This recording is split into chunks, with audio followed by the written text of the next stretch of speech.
आता ना कुलांबिकेची सेवा चालू आहे चैत्र गौरी, म्हणजे अक्षय तृतीयेपर्यंत देवीला फुलं भरायची असतात. म्हणजे हिंदोळा असतो खरं तर. आमच्याही हिंदोळ्यावर देवीला बसवायची, हळदी कुंकू असायचं. पण आम्ही आता नुसतीच फुलं वाहतो. तर कोणकोणती फुलं आहेत आपल्या बागेतली ती मी दाखवतो हा तुम्हाला. एवढी फुलं अवेलेबल होतात. तरी देवीचा जो हिंदोळा असतो तो सजवतात ना, त्याला ही पत्री आणि फुलं लागतात, देवीला वाहायची असतात ही.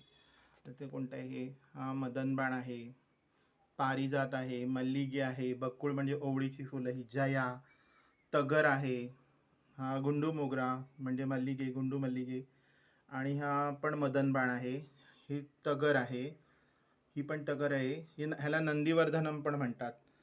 आणि ही कुंदा आहे, आणि पत्रींमध्ये अशोक आहे, सीता अशोक आहे, कडुलिंब आहे, ही राम तुलसी, ही कृष्ण तुलसी, ही गोकर्णाचा आहे आपल्या, ही नरवेल आहे, ही नागवेल आहे, आणि ह्या कमळाच्या बिया, आणि ही माली, ही लिली, ही मधुमालती, आणि ही फ्लेम म्हणतो आपण याला, म्हणजे ही कळा जास्वंदी असते. आणि हे कणेरचे प्रकार आहेत सगळे. ही गुलाबी आहे, पिवळी, ही लेव्हेंडर, ही बोगनवेल आहे, हा देवचाफा, हा गुलाबी देवचाफा, आणि हा कलगीतुरा. जे अवेलेबल होईल ना ते सगळं आपण देवीला कुला अंबिकेला चैत्रगौरीच्या सेवेला हे अर्पण करायचं.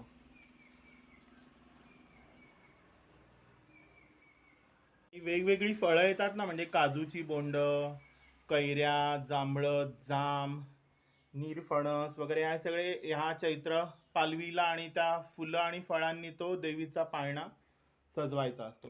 हा आमचा पाळणा आम्ही सजवायचो अगोदर. आता माझी आई शांत झाली त्यामुळे आता पाळणा नाही, आता आम्ही फक्त देवीला हे अर्पण करतो.